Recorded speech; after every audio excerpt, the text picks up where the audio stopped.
A Bellevue East junior says she's being bullied for being a Republican. Thanks for being here. I'm Rob McCartney. I'm Julie Cornell. The teen says it all started Monday when she posted this photo after attending a Trump rally. KETV News Watch 7's Waverly Monroe spoke with a student and her dad about how things have intensified.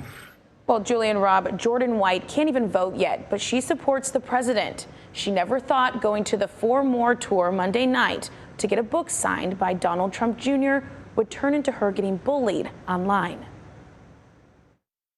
It started off with a photo supporting President Donald Trump, but turned into a smear campaign against Bellevue East junior Jordan White. I received things saying like I should kill myself, that I should be jumped, take a video of her getting jumped at school, she should be curb stomped, every Trump supporter should be curb stomped. She posted this photo after attending a Trump rally earlier this week. They were cute pictures, and so I was like, okay, I want to post them on my Instagram.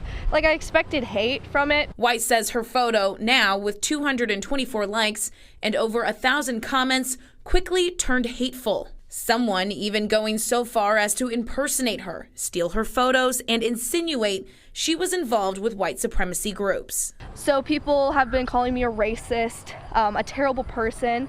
Even if I tell them that the screenshot is fake, they still call me a racist because I am a Trump supporter. That really irks me. That's Doug White, Jordan's dad. He says these kids are out of control. They're part of a mob, and once the mob gets started, it's like a pack of wild animals going after a piece of bloody meat. After last night's first presidential debate, he says it's no surprise people think they can treat others this way. I think people see it and they think, oh, okay, well, if that's how they're acting, well, we can act like that too.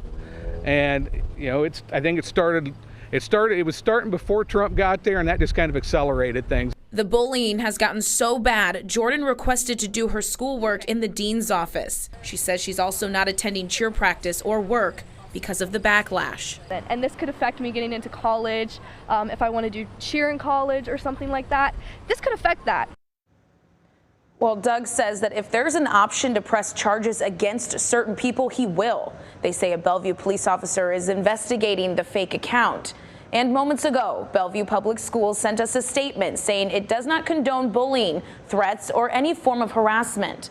The district encourages parents and families to have an open dialogue at home.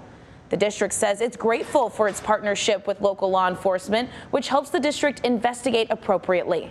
Back to you. Okay, thanks, Waverly.